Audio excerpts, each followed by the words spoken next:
So about a week ago, I was scrolling through my YouTube recommended feed and I came across a video which I'd seen about a year ago, and after rewatching it, it got me pondering on a question which I know has been quite divisive.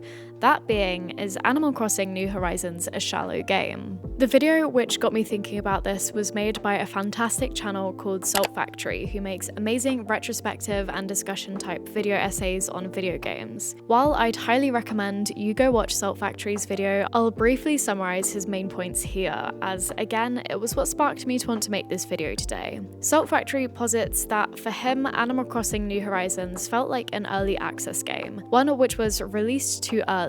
But he also suspected that features which were cut from old games, such as furniture sets and NPCs, would undoubtedly be added via updates over time. I'll note here that Salt Factory posted this video on July the 3rd, 2020, so about 3.5 months after the game had released. I remember watching this video shortly after it was posted and thinking that this conclusion might have been a bit hasty. By that point, I was still playing the game for multiple hours daily, and we had already had 2 updates announced which were thick with new content, and we will be discussing the state of updates later in this video. At the time, we had no reason to believe that the quality of updates and new features being added to the game would slow down. So at that time, I had no doubt in my mind that within a year, the game would have doubled in the amount of things that you could do on the daily. I'm getting ahead of myself a little bit here, so coming back to the present, when I rewatched Salt Factory's video, it really got me thinking, while a year ago his critiques may have been a little bit hasty, perhaps they're much more valid now. So with that being said, today I want to discuss whether I feel that Animal Crossing New Horizons still feels like an early release game, or feels shallow in terms of the experience it offers. In doing this, I'll be picking out bits of the game which I believe feel shallow, as well as areas which don't. I want to keep this as fair a critique as I possibly can, and I'll then suggest ways in which these weaker areas could be improved. While we're here, I'll briefly clarify what I mean when I say a shallow experience. For me, this is an experience which feels lacking in things to do, one which feels unsatisfying to complete, or one which just gets boring quickly. As with all my longer videos, I'll leave timestamps down below so you can navigate to any parts which interest you most. Finally, before we get into this video, I do want to put out a few disclaimers. Firstly, this video will be discussing Animal Crossing New Horizons as of early July 2021, that being about a year and 4-ish months since the game initially released,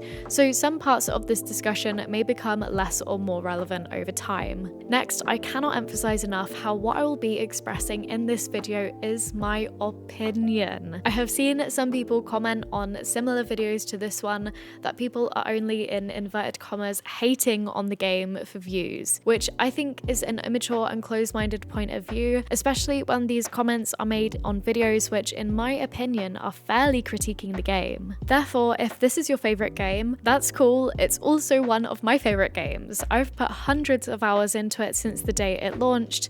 However, I don't think it's perfect. I think it has flaws and areas which can be improved, as I'll be discussing later. To really hammer home the degree to which I am not a hater of this game, I want to note how grateful I am to this game, especially right at the start of the global health crisis the world has been going through this past year and a half, but also it being the driving force between my YouTube channel's growth, and also for bringing me to you guys today. So I love this game, is basically what I'm trying to say here. With this in mind, if you disagree with my opinions, that's actually really good and is important to any critical discussions, so please feel free to contribute your own opinions in the comments down below. Just remember to remain respectful to everybody else who is down there. So with these disclaimers out the way, let's finally get into this video.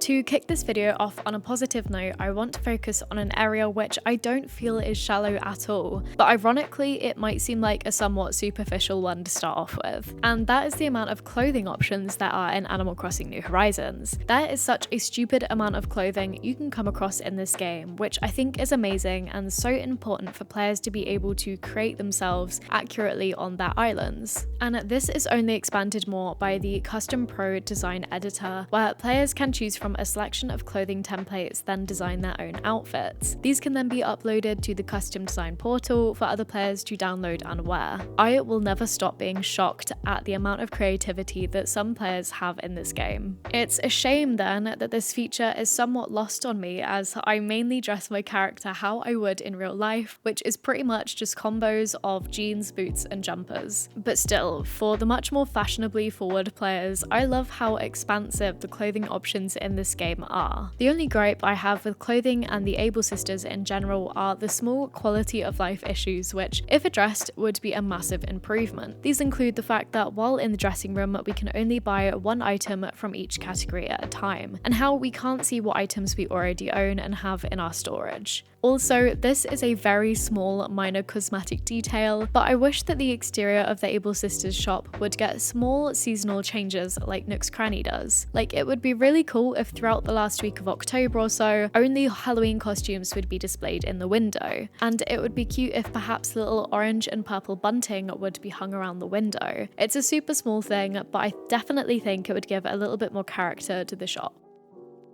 Another area which I think has sufficient depth for the most part is the crafting system. I love the fact that crafting, resource gathering, and the DIY system was added to Animal Crossing New Horizons. Those kinds of mechanics are right up my alley. Right at the start of the game, I spent so much time going around to all of my trees each day and collecting wood, then hitting all of my rocks, collecting fruit and all that good jazz, as well as heading to Mystery Islands to collect materials from those. It's a process that I find very therapeutic and satisfying, and now I'm over a year into the game, I'm also grateful for my past self for doing that, as I haven't needed to go resource gathering in a really long time. And I say that I'm grateful for that because I definitely find it less enjoyable of a process now. Chances are if I want an item, I want it now, and the fun of having to work for my tools or furniture has worn off somewhat. However, the crafting system could be made so much more intuitive with the implementation of the ability to batch craft, and allowing the player to be able to craft items within their home without having to pull out the materials from their storage. I don't think this should happen when outside of the home, but definitely when inside, as it cuts out the annoying process of having to open up the phone, to go into the recipe app, having to remember what materials you need to craft the item you are after, to then exit the app, go into your home storage, get out the materials, exit again, go to the crafting bench, be asked if you want to craft. Why is that a thing, by the way? Of course I want to craft. Then to go into the crafting screen only to realize that you forgot one of the materials and you have to backtrack and do half of it all over again. It's a very long and tedious process, which with some simple adjustments could be made so much easier. With this being said, however, and I know this might be a bit contradictory, but I appreciate how the crafting system often has layers to it. In order to craft one item, you may first need to craft some others in order to use them in the original recipe. Again, near the start of the game, I really liked this, as crafting items and furniture to place outside felt like much more of a task to do. It felt much more rewarding, especially before sites like Nookazon were as popular as they are now, so getting literally any furniture piece you wanted was much tougher than it is now. Again though, I know some players this late in the game find crafting a bit of a cumbersome process, especially when there are multiple things to make for one item, and now I definitely echo that sentiment somewhat too. But overall, it's not a massive bother for me to make furniture and stuff like that, but I will always buy tools though. Those I will never be bothered to make myself anymore. Now I've mentioned tools, it might be a good time to discuss my thoughts on tool durability. Personally, I don't mind it one bit. In fact, again, right at the start of the game, when you pretty much just had flimsy tools, it added a layer of challenge to have to manage your inventory between backup tools and leaving free slots for the materials you were gathering, especially if you were heading to Mystery Islands. So about a month or so ago, my slingshot broke, up until which point I have pretty much always shot down the balloons purely out of habit. But since then, I've never been bothered to go back to the shop and buy a new one, so now I just ignore all of the balloons.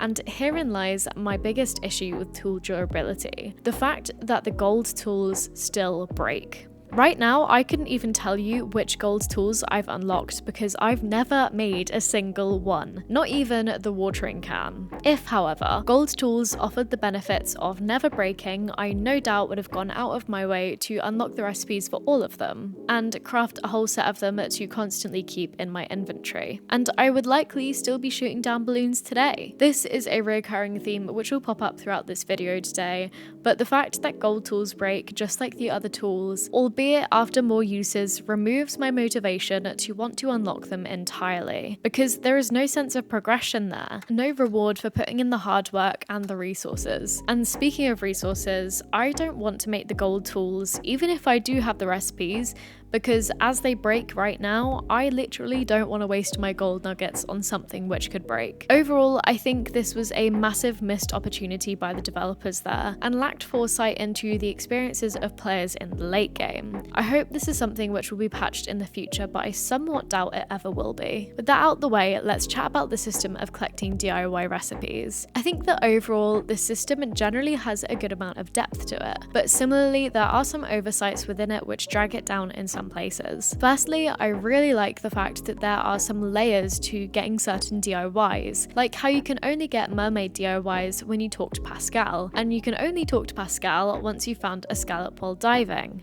I wish this was similar for other NPCs. Celeste, for example, simply gives you a DIY when you speak to her. I would happily do some kind of task for her to earn her DIYs, as the ones that she offers look particularly unique. Equally, I'd probably actually talk to Wisp and catch the pieces of his spirit if he had his own special DIY recipe set of ghostly furniture, for example, or even if he gave you the recipes for the different types of gravestone which are already in the game, but maybe that would be a little bit too morbid for Animal Crossing.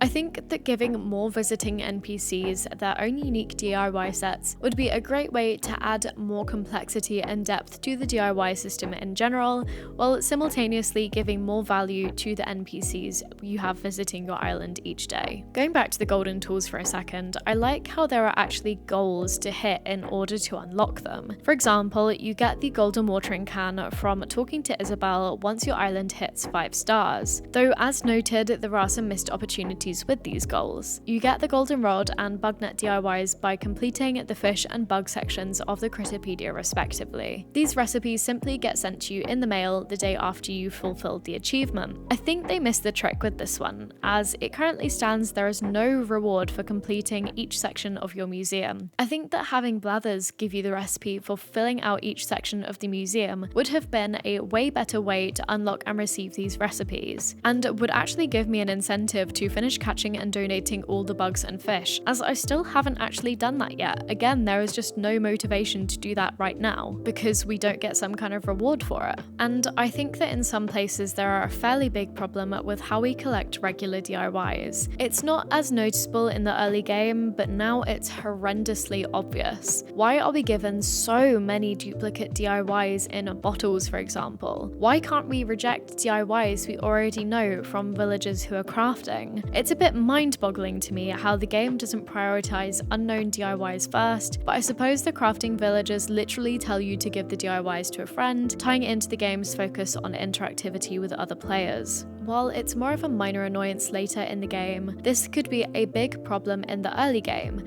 How many of you guys were unable to craft some of the ironwood furniture until you'd found the bloody cutting board? I know it took me a really long time to do that. I do love how there are seasonal DIYs. My only issue with them is the rarity of some of these sets and the difficulties with trying to find them in balloons. I have hardly any of the cherry blossom, maple and mushroom sets because I've just never had much luck with finding them in balloons, and I've never felt like grinding them for hours on end. I wish that there were alternative ways to find these DIYs during their specific time period. For example, perhaps you could shake cherry blossom recipes out of the hardwood trees, which by that point in the year would be covered in the pink cherry blossoms. Or during December, when shaking pine trees for ornaments, it would be really cool if there was also a chance for a tree to drop a festive recipe, for example. Finally, in this section of the video, I want to talk about the customization system. I like how simple and easy it is, and without sounding like Captain Obvious, I like how much variation it allows you with craftable furniture for the most part. In the October update, when the spooky items were introduced to the game, I found it really interesting interesting how they required different coloured pumpkins to customise. I feel like in the early game I would have loved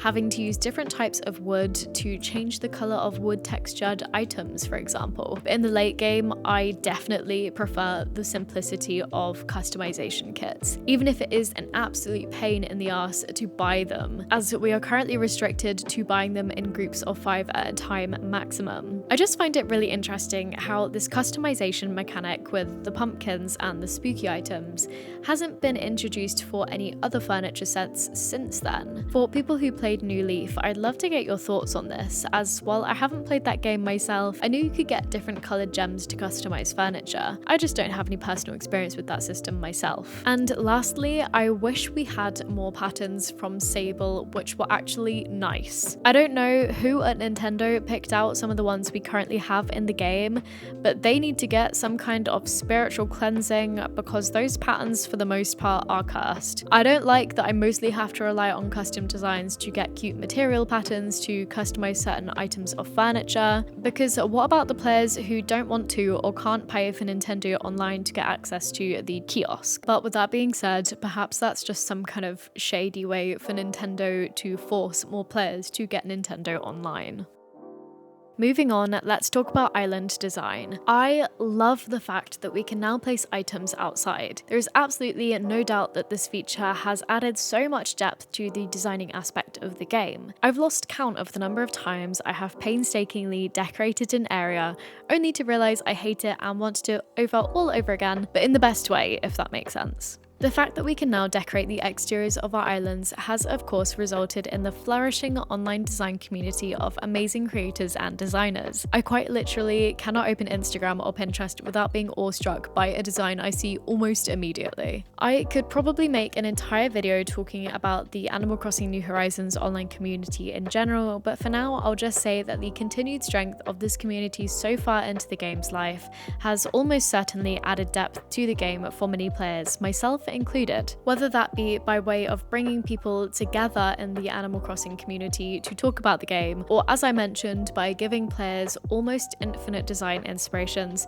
so we can continually decorate then redecorate our islands. Aside from this, a small way the developers added so much depth to items within the game is by having them interact with the environment around them so flawlessly. On windy days, for example, certain items will sway and swish around in the wind, or if there's a moving fan near a plant, for example, the leaves will rustle really fast when the fan is directly on them, then slow down as the fan turns away. To demonstrate this, I'll insert a clip of this happening in action because it's kind of beautiful to watch.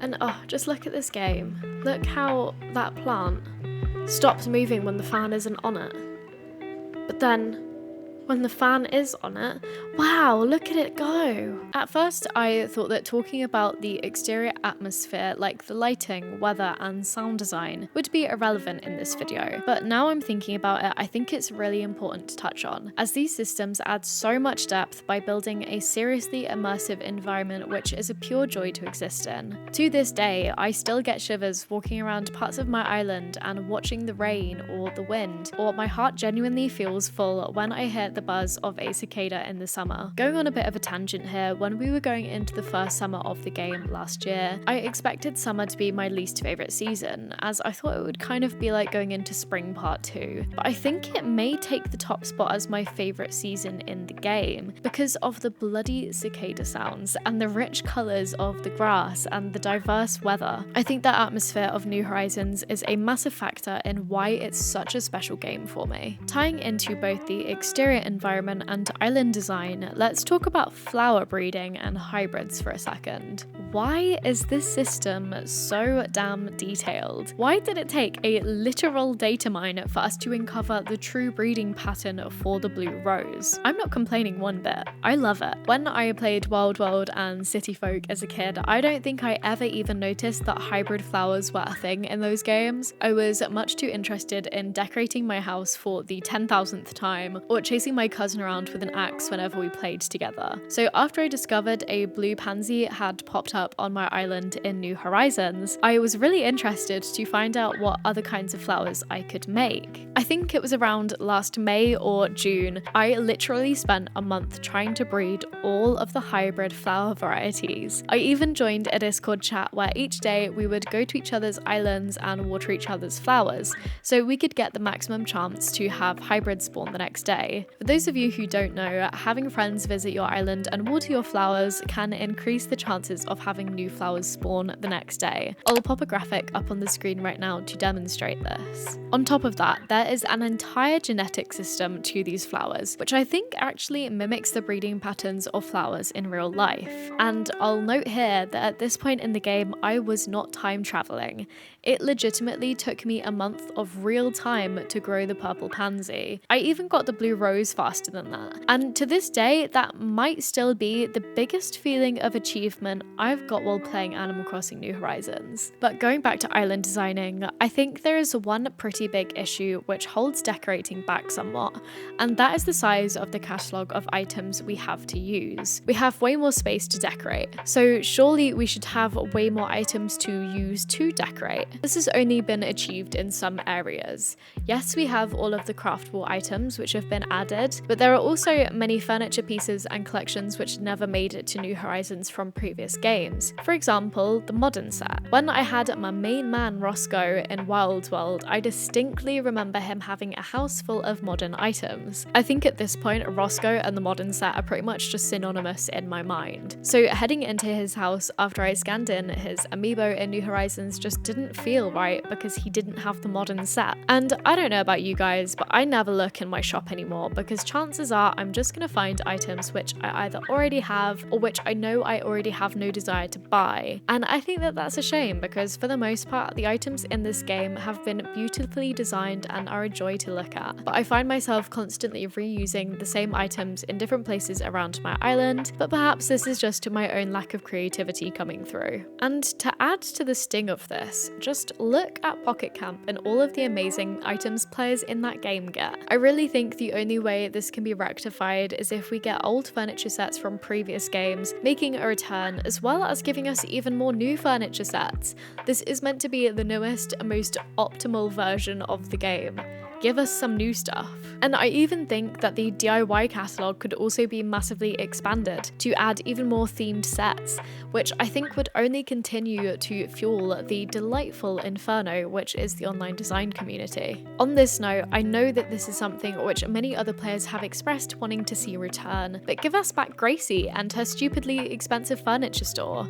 With how stupidly easy it is to play the turnip stock market by finding good selling prices online, I have found myself with an excess of bells, and with no more house upgrades to spend it on, having some ridiculously spenny furniture would help, I guess. And talking about stores, I know many players are eager for more shop upgrades like we had in previous games, and I also want more upgrades. But as the game is currently, I don't think there is much point in getting those upgrades. Again, every time I head into the store right now, I see items that I already have, or that I have seen 10,000 times already, or items which I know I don't want to buy. This issue would only be exacerbated by having a larger shop with more items on offer every day. Again, the only way I think this could be solved is if the catalogue of items we could buy expanded, or if we get given access to every colour variation of each item. Currently, each island is locked to one colour variation of every set, which I assume is meant to encourage online trading, but I simply find it an annoyance.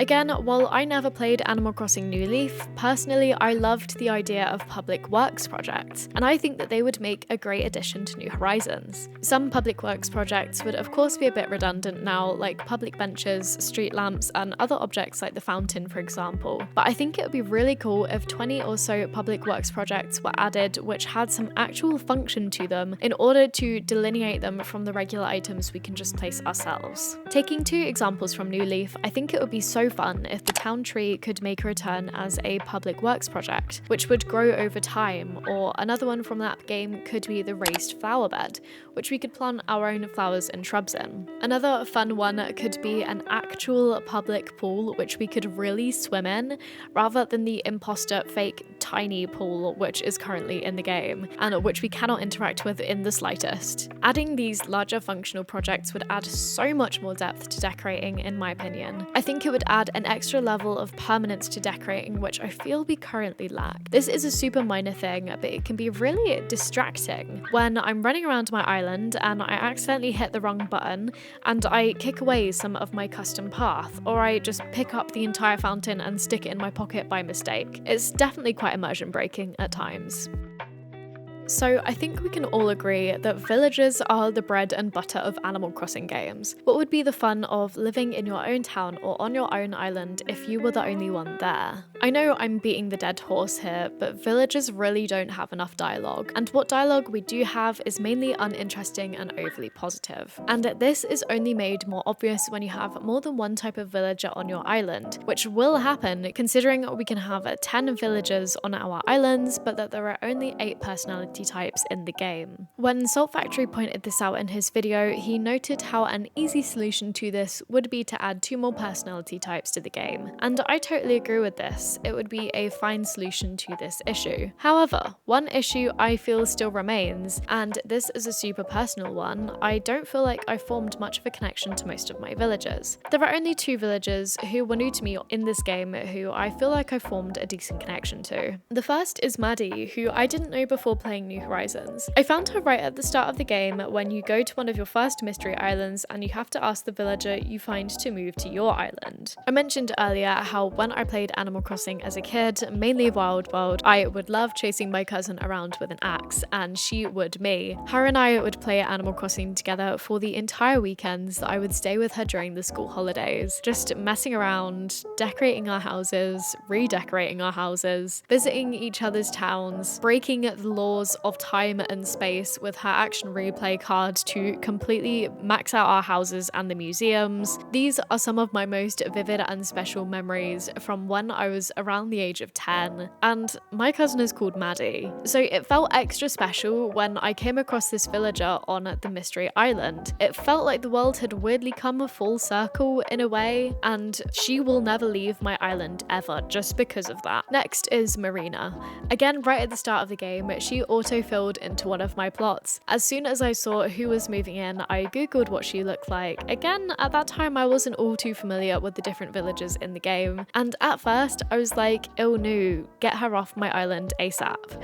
But I spoke to her and gradually got to know her a little bit and got familiar with her gentle nature, and I've come round to her and she's now one of my favourite villagers for sure. But other than those 2, and perhaps Antonio, who I got through Amiibo because he was one of my favourite villagers in Wild World, I almost feel like I've just been collecting valuable villagers like Pokemon. On my first ever villager hunt, I found Raymond on my first ticket, and I felt obliged to take him because of all the hype that was around him. But after having him on my island for a while, I thought he was super boring. Sorry guys, don't come for me, but he just wasn't all that cool. I know one common complaint from people who played older Animal Crossing games, particularly the GameCube version, is that villagers in New Horizons are far too nice. And I would totally agree with this sentiment. I struggled to tell the difference between a villager who I'm supposedly at best friend status with from one who I am apparently new friend status with. And again, villagers are the bread and butter of Animal Crossing games, so the lack of depth in this area in terms of how meaningful relationships feels like a bit of a letdown, especially by this point in the series. The way I propose this be fixed is by expanding the friendship system to allow for more unique and meaningful relationships between you and your individual villagers. As it currently stands, many interactions you carry out with your villagers can net you points to increase your friendship with them, and a few can cause you to lose friendship points, but the total number of friendship points cannot drop below 0. And at 0 points, you are still classed as new friends, not acquaintances or anything like that. There are currently 6 tiers which could be described as positive friendship, with the best friend status being the highest of those levels, and again, new friend being the lowest. You gain friendship points by giving villagers good gifts like clothing, furniture, or assessed fossils, by talking to them, or by catching fleas on them, for example. You can decrease your points by pushing villagers or hitting them with a bug net until they get angry, but there really aren't all that many ways to do that. For more information on this, I'll leave a link to a really helpful guide down below.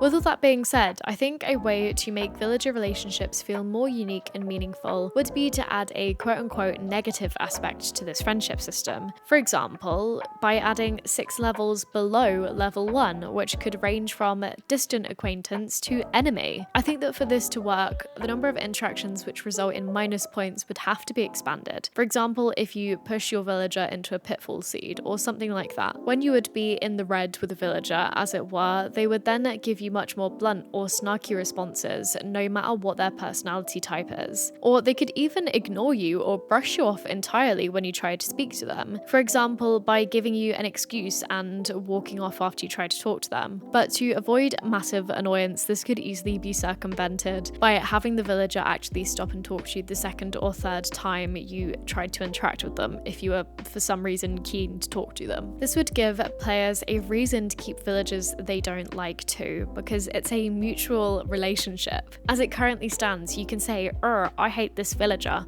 but then you'll talk to them and they'll just be right as rain and have no idea that you dislike them. Another way the friendship system could be improved to feel more meaningful could be by adding more interactions per friendship level reached. As it stands now, depending on the level, you unlock interactions like helping villagers pick out new greetings or catchphrases. They can suggest new nicknames for you, or have the potential to give you their photograph in exchange for gifts you give them. These additional interactions could involve you being invited to the villager's home, or them showing up at your place unexpectedly. Or if you were in the shop talking to Mabel or the Nooklings about an item, and that villager happened to be in the shop at the same time, they could run over and buy it for you as a surprise gift. Or heck, maybe if negative relationships were added to the game, a villager could actually smack you with a net for once.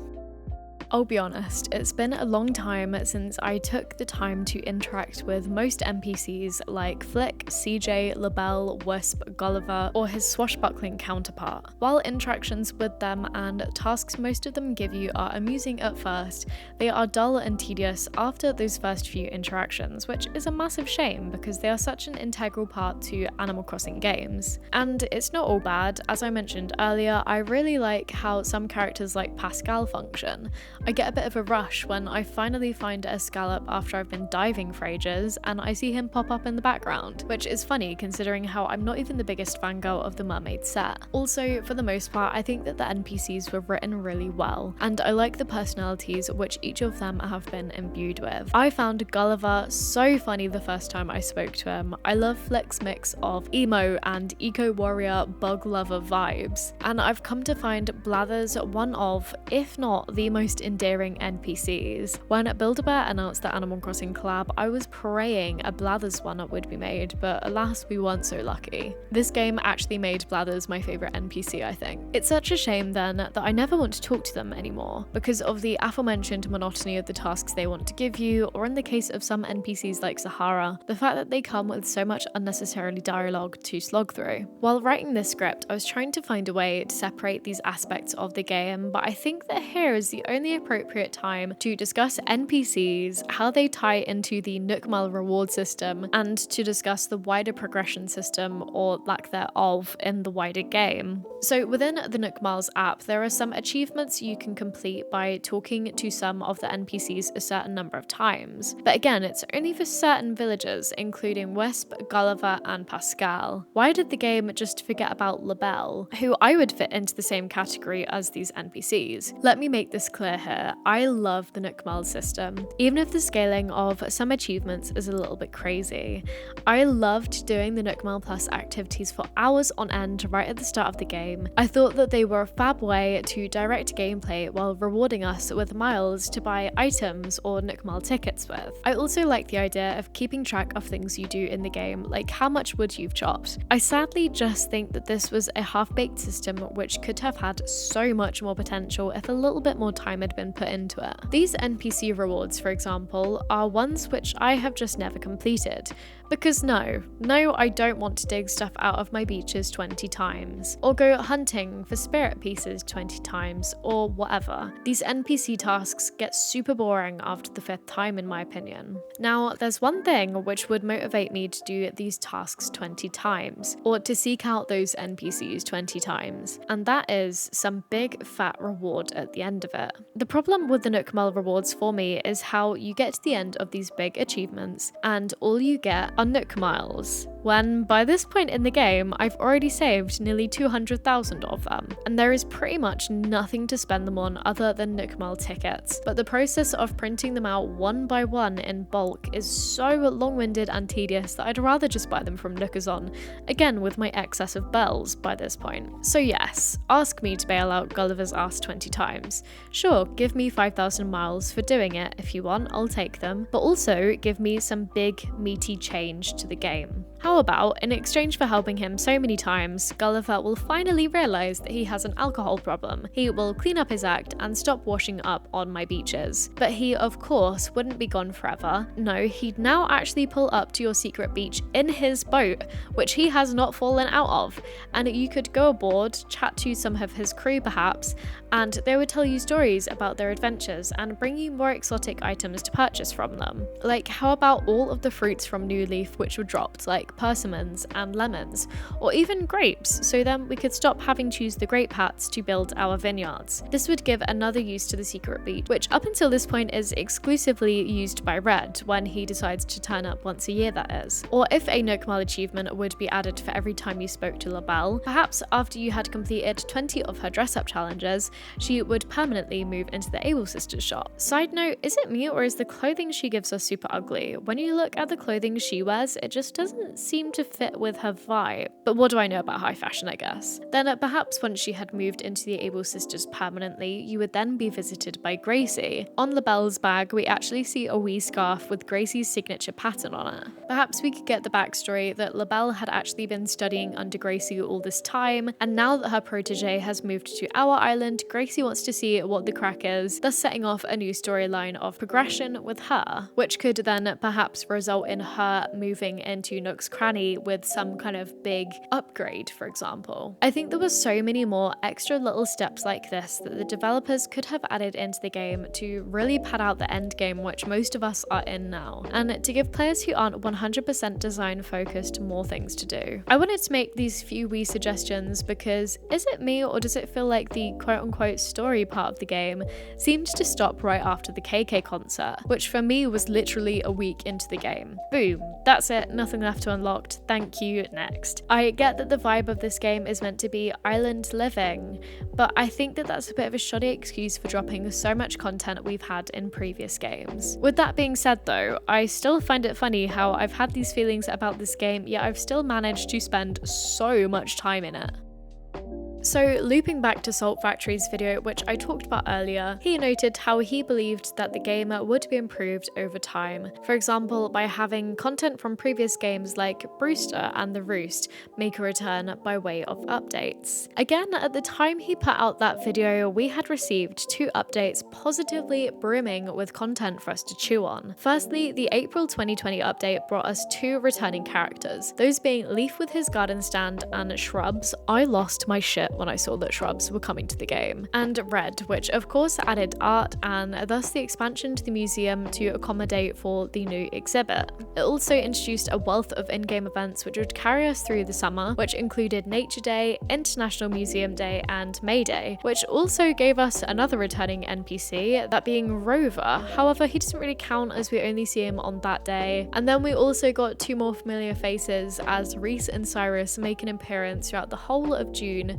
during wedding season. I had to pause that trailer so many times while writing the script. That update was seriously insanely packed with stuff. The second update we had by the time Salt Factory published his video was the Summer Wave 1 update. This update brought us diving. I don't know about you guys, but I find diving an absolute delight in this game. There is something so incredibly relaxing and satisfying with how the swimming animation and the sounds of the waves work together. I also love how much more of our island we can explore now. I never expected them to open up the little back bit behind our islands too. And this update is the one in which Pascal and the mermaid set were also added, as well as Gulliver and his pirate-themed items. So we had just had two fantastic updates which brought us back NPCs galore and features from past games. So I think by that point in time, I definitely thought it was a little bit hasty of Salt Factory to deem the game shallow by that point in time. So we had just had these two fantastic updates which brought back so many familiar NPCs and features from past games. So I think that by that point in time, I definitely thought it was a little bit hasty of Salt Factory to deem the game shallow. But where does that leave us now a year later? So right at the end of July, we got the second summer update which added the fireworks events which takes place during August. I bloody love the fireworks shows. I think the way they did the lighting for them was absolutely fantastic, and I love seeing Red and even Isabel outside Town Hall enjoying the show. This update also saw the return of Luna and the Dream Suite, which was super cool, especially as I think by that point we had all caught the designing bug and were wanting to share our islands with the world. So overall, this one was a little bit less exciting, but I guess streaming was a pretty big deal. By the end of September, we got the autumn update, which got us all ready for Spooky Day. For me, this was a really good update, perhaps even my favourite alongside the first April update. I remember watching this trailer over and over again. The Spooky Day theme, in my opinion, is one of the best songs in the game, alongside the prologue music. But anyway, this update gave us a ton of new things like spooky emotes, Halloween-themed skin tones and costumes, and pumpkins. I lost my shit more at this than I did at Shrubs, and that is saying something. It of course then also added the spooky furniture, which were all crafted using the pumpkins, and then the Spooky Day event itself. This has to be my favourite event in the game so far, and I want to take a minute to talk about it here because I think it added so much depth and new layers of gameplay throughout the whole of October. First, we were tasked with buying candy from Nook's Cranny every day to prepare for Jack's arrival, as well as talking to our crafting villagers to get the Spooky Day recipes. Then we also had to buy the pumpkin starters and grow the veggies to make the recipes, all so we could then decorate in time to make our town look sufficiently spooky for the big night. This really got me invested in playing every day again. To this day, I think my favourite ever build is the pumpkin farm I made in one of my first Animal Crossing videos. And the night of Spooky Day itself was super fun, and by far the most atmospheric day in the New Horizons calendar in my opinion. I love how the sky turns this deep menacing purple and is dappled with clouds with the full moon shining through. I took so many pictures that night, and for me it's quite rare that I take pictures. While the event itself wasn't anything super crazy, mainly just talking to Jack, who I think is a super fun character, and trading candy with your villagers, for me this one was one of my favourite holidays in the game so far because of the creepy yet whimsical atmosphere and all of the fun I had in preparing my town for Halloween in the build-up to the night itself. Excuse the pun, but after the September update, things start getting a little bit dicey with the November update. I was massively disappointed to see that the announcements for Toy Day and Turkey Day were crammed into one video, and how those were the only quote-unquote new features we were getting. I was super sad to see that we didn't get some kind of cooking mechanic added, as I thought it could have tied in so well with the crafting system and it would have worked out perfectly in time for Turkey Day. I was at least hoping to get some more harvestables, which we then would have had to grow throughout November to use on Turkey Day, but alas, we did not. The Turkey Day event was fun though. I really liked it, even though I myself don't celebrate Thanksgiving. It was nice to have to run around and gather ingredients either by myself or with the help of my villagers. It was also really cute to see my villagers have their own little kitchens set up up in their homes. But again, it was such a disappointment that they didn't take that one step further to give us the cooking system. Even if it were just something mainly aesthetic, we cooked food to get the physical item, I think I'd be okay with that. I love cooking in real life. It's one of my biggest hobbies and methods of self-care that I've adopted over the last couple of years, and just to be able to do that in Animal Crossing I think would be really fun. The final thing that I'll say for Turkey Day is that I loved the furniture set which came with this event. I think it's the perfect example of a holiday related furniture set which for the most part can be used all year round in many different decorating systems. Moving on to Toy Day, the event was extremely mediocre. I don't even remember what we had to do for that day other than give presents to our villagers and speak to Jingle, which is kind of a shame. I feel like it should have been much more memorable. Other than bringing the two events, this update also brought some reactions. I remember everyone losing their damn mind over the sitting emote. While I have never been fussed over reactions, past figuring out which one to use in my thumbnail, this didn't do too much for me. But I suppose this would add much more depth for players who love taking pictures and sharing them online, or just with their friends, or just for themselves. We also got more hairstyles to allow players to better represent themselves in the game, which was fantastic, and actually showed that for once Nintendo seems to be paying attention to their fan base. Finally, we also got the home storage expansion, which was great and something I really appreciate. Now that I've started doing more Nookazon videos, I found that I've been constantly wrestling with my storage capacity up until then. It was also a quality of life update, which I never expected we would get, so I liked it. But overall, other than the holiday events, this update added nothing in terms of actual gameplay in an everyday sense. But this update did look pretty good compared to the steaming piles of shit we had coming throughout 2021. The first update of the year brought Pave and the festival event, and some related dancing emotes. You pretty much just catch feathers for furniture, I think. I didn't find this event all that fun, if I'm honest. It felt like a chore by that point to actually have to pull out my Switch, boot up the game, and play it. And I shit you not, that was all that update brought. Moving on, I'm not sure if it's fair to group this update in with the others because it was part of a Nintendo Direct, but here it goes. In February, we got the Mario update.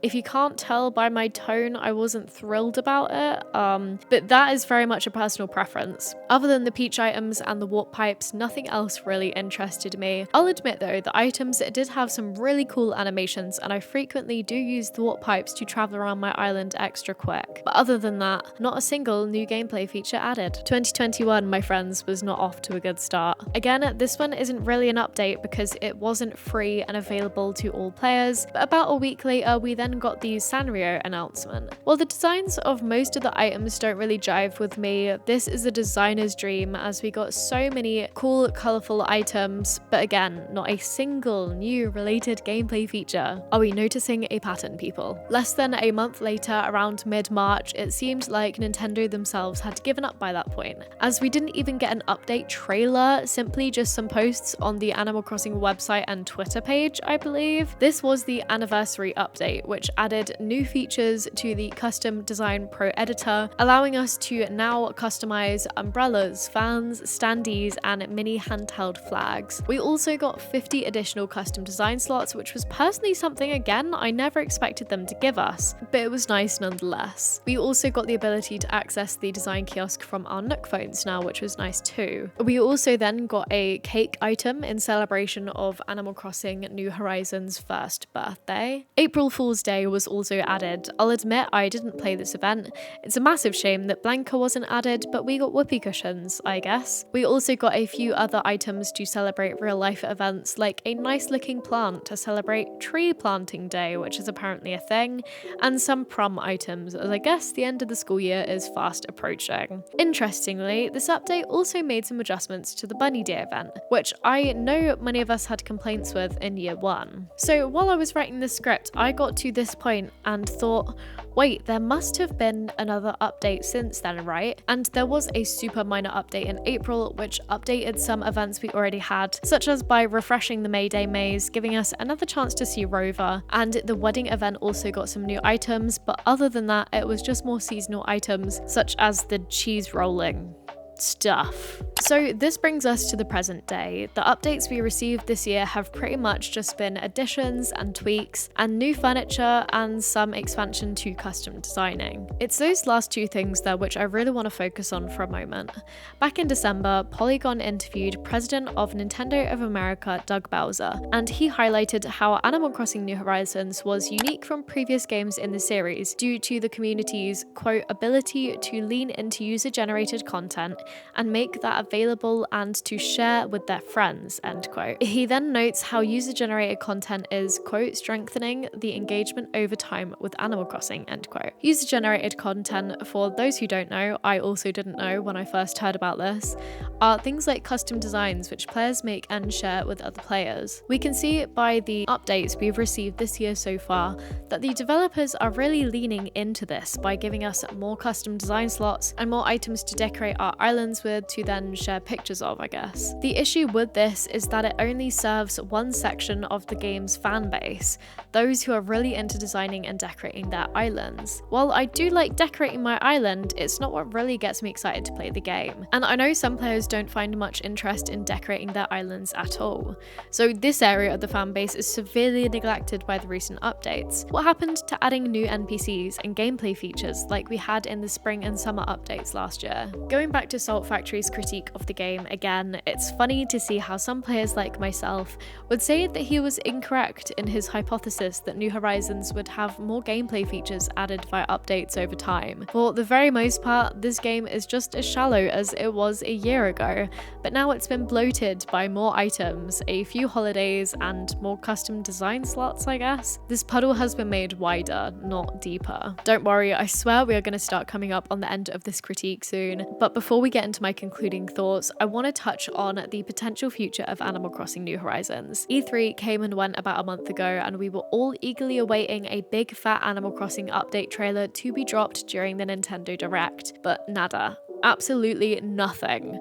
So much of a stink was kicked up that our main man Doug Bowser made a statement shortly after saying that, "Ooh, there's more to come, folks." I think we're at a strange crossroads with the game now. I watched one of my favourite streamers live stream at the Direct. We all watched with bated breath for an announcement, and the disappointment just felt magnified experiencing it as a community. I remember thinking with everyone else in the chat at that point, well, Animal Crossing New Horizons is dead. Again, now a month later, we still don't have anything new to be excited about. I sorely want to be proven wrong, and for an amazing 5-minute trailer to be dropped the day I post this video, which is chock full with loads of new gameplay features and all that jazz, or for paid DLC to be announced, which I know is a bit controversial, but fuck it, I'd pay for it. I think I'd even be happy if New Horizons got the new Leaf treatment, and 2 years down the line, we get a big fat welcome amiibo style update as a last hurrah. But now it's just so difficult to see what the future of this game will look like. But I desperately hope the developers hold back on their fascination with user-generated content for now and give some more gameplay features, or at least update some existing features like villager dialogue or the other areas I've addressed in this video. Because in my eyes, getting updates like those are the only way we are going to get more depth to this game.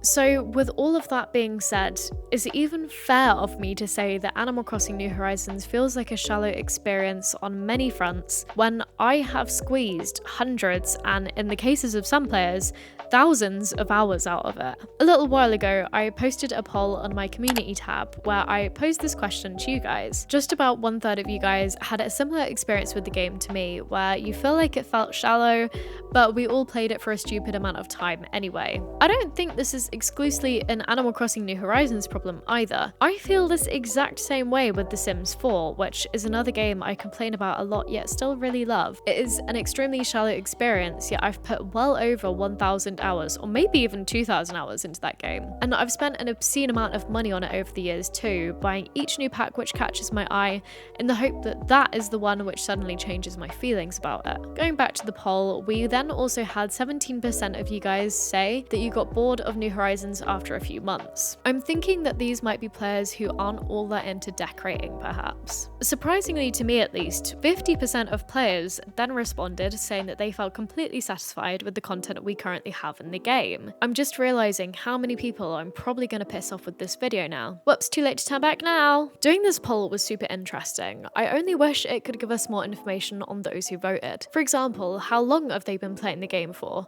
Do they time travel in-game? How often do they play the game?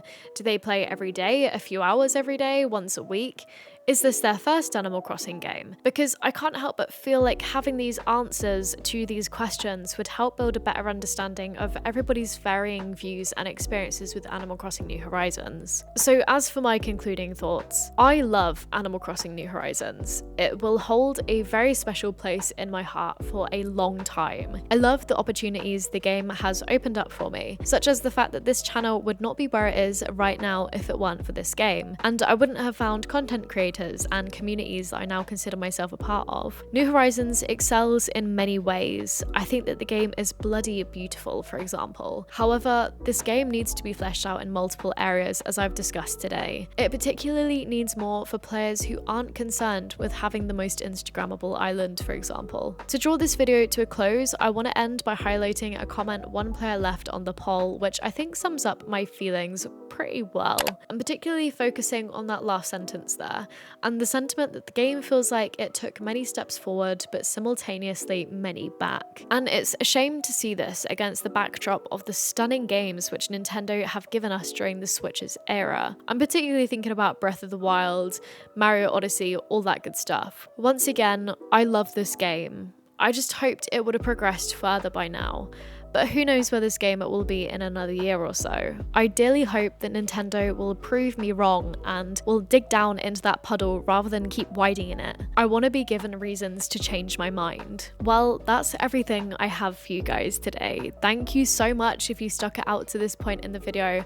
It turned out to be a much bigger project than I'd originally anticipated, but I'm glad I let myself go wild with this one because I've had a lot of thoughts brewing and it's been really therapeutic to get them all out, and I can't wait to hear what you guys have to say about this. With that being said, let me know what you guys think down below. Do you think Animal Crossing New Horizons is a shallow game, or are you happy with the state of the game so far? If you'd like to get to know me better, as well as some of the other amazing folks in this community, perhaps consider joining our Discord. We'd love to get to know you over there. Again, let me know what all of your thoughts are down below. I hope you guys are having a great day, and I'll see you again soon.